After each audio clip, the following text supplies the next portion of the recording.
Mark Schmidtke Sr. is running for election to the state Senate District 8. The other candidate is incumbent Russ Olson. Each candidate will answer the same set of questions. You can compare their responses online at amazingmadison.com. Here are the questions. Clark, do you support an increase in education funding for South Dakota? If so, how would you pay for that increase? Yes, I do support an increase for education. I think it's unacceptable not to do an increase on education. I think we do need specific cuts in the budget. The higher administration is one place that we can start with that. Federal government has given us some money for education. We're dancing the money around, but we're not using it where it's intended to go.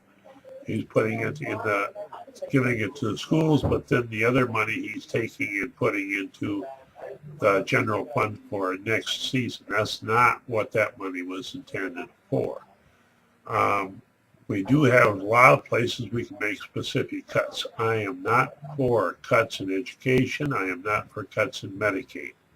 I am not for increasing taxes. I do believe that if we looked at the money we're spending now, that we could come up with that money right there. We're giving $10 million to a foreign country that's coming in here with a pipeline. I think that's giveaway money. I don't believe we should have done that. That right there would go a long ways with education and Medicaid. Ethanol, yes, I do think that's a South Dakota company, but what are we getting out of the pipeline? Now, North Dakota never gave them a dime, and neither did Nebraska. They still went through there. They've got to go through South Dakota. So why are we giving them $10.5 million? I fail to understand that. I consider that a handout for them. Did they employ a lot of South Dakota people? No, they did not. They subcontracted to a company out of Wisconsin that brought in 90% of their own people. We employed under 20% people from South Dakota. I think we need to stop the employee growth that we have in the higher administration. 8 years ago, we had 14,500 jobs.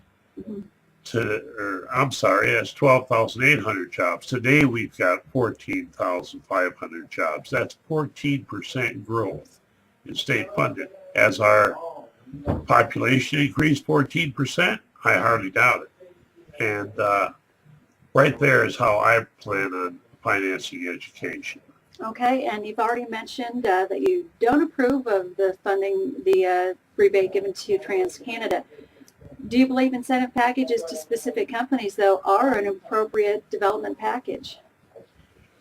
Yes, I do in some of them. Now, ethanol, we do need money put in that. We need to expand that. And now they just come up with E15 they're going to have that would work for all vehicles.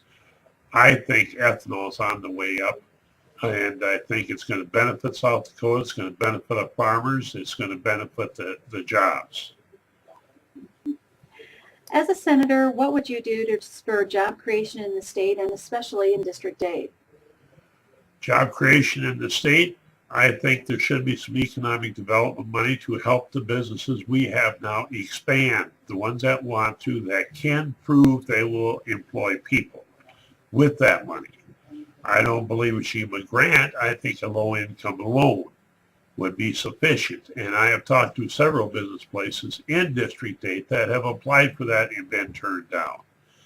Now, from what I've gathered, that we're basically looking at businesses from out of states to bring in here.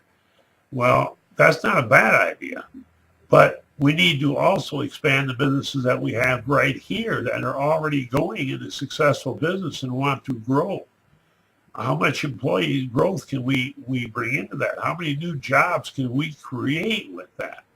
Some of these businesses are also saving money to the state, so why not encourage them to expand and save more money for the state, plus put people to work? That's the main thing, is get people jobs.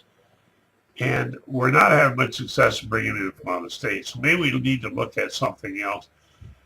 Not to do away with that, understand, but to work with that, add to that with the employee growth right here with industry that wants to expand. Give them a helping hand to get them started as long as they can prove to put more people to work. Thank you, candidate Clark Schmidtke Sr. You can hear more from all the candidates on the October 28th. I'm going to have to do that again. Thanks to candidate Clark Schmidtke Sr. Hear more from all the candidates October 28th at the Madison Chamber of Commerce Forum.